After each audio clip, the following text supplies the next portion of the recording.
নমস্কার বন্ধুরা, আশা করি আপনারা সকলে খুব ভালো আছেন, সুস্থ আছেন। আজকে আবারও আপনাদের সাথে আটা ময়দা ছাড়া একটা দারুণ রেসিপি শেয়ার করব এবং মাখা বেলার ঝামেলা ছাড়াই। এই রেসিপিটা আপনারা কিন্তু সকালবেলার জলখাবার অথবা রাতের খাবারের জন্যও কিন্তু রুটির পরিবর্তে এটা খেতে পারেন। খুবই একটা হালকা খাবার। এর জন্য আমি এখানে নিয়ে নিয়েছি মুড়ি। মুড়িটা কিন্তু আমাদের পেটের জন্য খুবই একটা হালকা খাবার। আমি এখানে 2 বাটি পরিমাণ মুড়ি নিয়ে নিয়েছি। মুড়িটাকে একটু চেলে নেবেন যাতে করে মুড়ির মধ্যে কোনো রকম বালি না থাকে, অথবা আপনারা কিন্তু মুড়িটাকে একটু জল দিয়ে ধুয়েও নিতে পারেন।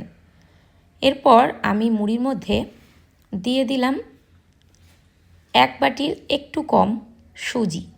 সুজিটার পরিবর্তে আপনারা কিন্তু সামান্য চালের গুঁড়ো ইউজ করতে পারেন।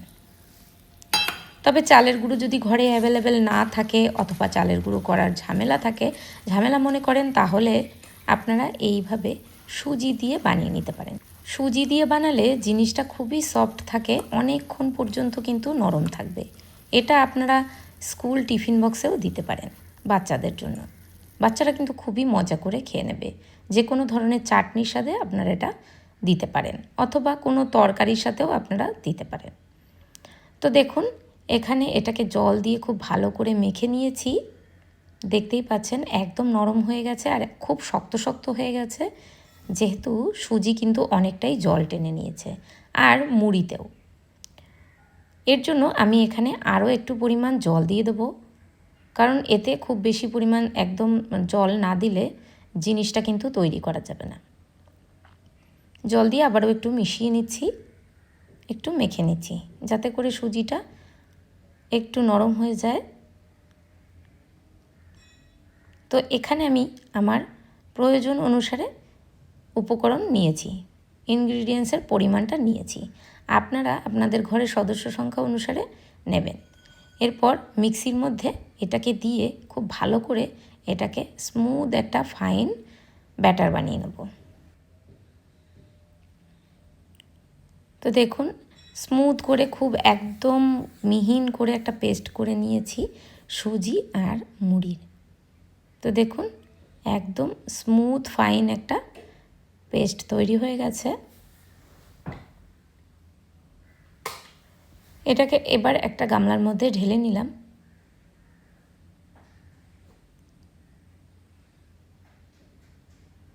তো এটা খুবই ঘন একদম। তো এর জন্য আমি এখানে আরও একটু পরিমাণ জল অ্যাড করব। এরপর আমি এখানে স্বাদ মতন লবণ দিয়ে দিচ্ছি।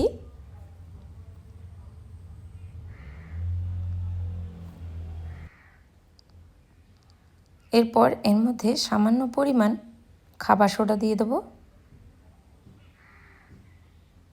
আর দিয়ে দিচ্ছি বেকিং সোডা। এটা অপশনাল, আপনারা চাইলে দিতেও পারেন আবার নাও দিতে পারেন। এবার এটাকেও একটু মিশিয়ে নেব ব্যাটারের মধ্যে, খুব ভালো করে মিশিয়ে নিচ্ছি। ব্যাটারটা তৈরি করতে করতে আমি কড়াইটা কিন্তু গরম করে নিয়েছি, আর একটুখানি তেল কড়ার মধ্যে দিয়ে চারিধারে লাগিয়ে নিয়েছি। আপনাদের কাছে যদি তেল ব্রাশ থাকে তাহলে একটু তেল ব্রাশ করে নেবেন।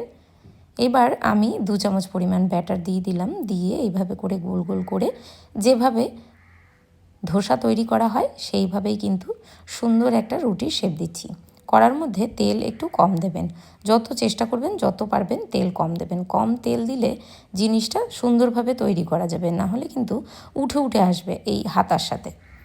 তো দেখুন, একদম সুন্দর সমান করে আমি কিন্তু গোল গোল করে ঘুরিয়ে একটা সুন্দর রুটির মতন তৈরি করছি। আপনারা যদি ননস্টিকের প্যানে তৈরি করেন তাহলে জিনিসটা বানাতে আরও সুবিধাজনক মনে হবে। আর কড়াইতে আর দেখতেই পাচ্ছেন স্ক্রিনে আমি কিভাবে তৈরি করছি, আপনারাও চাইলে এইভাবে বানিয়ে নিতে পারেন। এভাবে করে দিয়ে তারপরে একটুখানি ঢাকা দিয়ে দেব, যাতে করে জিনিসটা একদম ঠিকঠাক মতন তৈরি হয়ে যায়। আপনারা চাইলে এটা কিন্তু তেলে এবার এই জিনিসটা শক্ত হয়ে যাওয়ার পর তারপর রুটির মতন যখন হয়ে যাবে তখন তেল দিয়ে এপিট ওপিট করে পরোটার মতনও ভেজে নিতে পারেন। তবে হেলদি যদি খেতে চান হেলদিভাবে, তাহলে বলবো এটা তেল দিয়ে না করতে। তেল ছাড়াই কিন্তু এটা ভীষণ ভালো লাগে। তো দেখুন, কড়ার গা থেকে কিন্তু সুন্দরভাবে উঠে যাচ্ছে। এটা তোলার সময় একটু সাবধানতা অবলম্বন করবেন, যেহেতু একটু নরম নরম থাকে, আর আমি একটু আগের থেকেই তোলার চেষ্টা করছিলাম, যার জন্য কিন্তু এটা একটুখানি লেগে আছে। আর একটু সময়ের জন্য রাখলে এটা একদমই উঠে যায়। তো দেখতেই পাচ্ছেন, তাও কিন্তু খুব সুন্দরভাবে উঠে গেছে।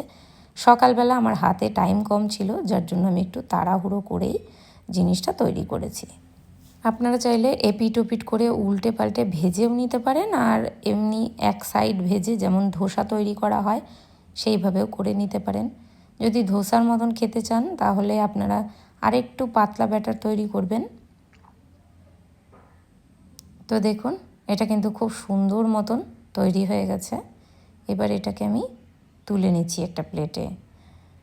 এবার আর কড়ার গায়ে কোনো রকম তেল দেব না। কড়াতে যেমন একটু তেল তেল ভাব আছে, এর মধ্যে কিন্তু সবগুলি তৈরি করে নেব। এক্সট্রা করে কোনো রকম তেল দেব না। তেল যত কম দেবেন তত কিন্তু সুন্দর করে রুটিটা তৈরি করা যাবে। তো দেখুন, এই যে এইভাবে করে আমি কড়ার গায়ে সুন্দর করে লাগিয়ে নেব।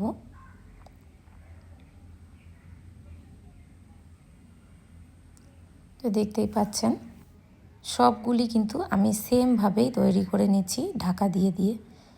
দেখতে পাচ্ছেন, একটু বেশি সময় রাখলে এটা খুবই সহজে উঠে যায়। দেখুন কতটা সুন্দর উঠে গেছে, কোনো রকম তুলতে হয় না, একা একাই কড়ার গা থেকে এরকম উঠে আসে। এটা যদি একটু বেশি সময় ধরে ভাজেন, এটা কিন্তু খুবই মুচমুচে তৈরি হয়, যেহেতু মুড়ি আছে এই জন্য। এটা আমি মুচমুচে ভাবে তৈরি করব না, এর জন্য এটা খুবই তাড়াতাড়ি এপিট ওপিট করে আমি এটাকে তুলে নিচ্ছি, যাতে করে রুটিটা একদম একদম সফট থাকে। তো দেখুন, আবারও একটা সেমভাবেই আমি তৈরি করে নেব। সবগুলি আমি এইভাবে ঢাকা দিয়ে দিয়ে তৈরি করে নিয়েছি।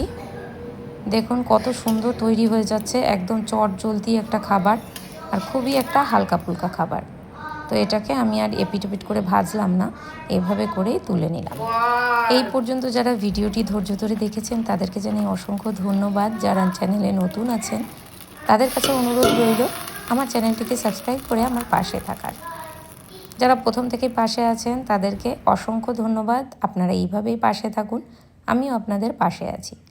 তো দেখুন, সব রুটিগুলো তৈরি করে নিয়েছি। এটা আপনারা বাদামের চাটনি অথবা আলুর তরকারি সব কিছুর সাথে খেতে পারবেন। দেখুন কতটা সফট হয়েছে, ভীষণই একটা সফট নরম তুলতুলে একটা খাবার।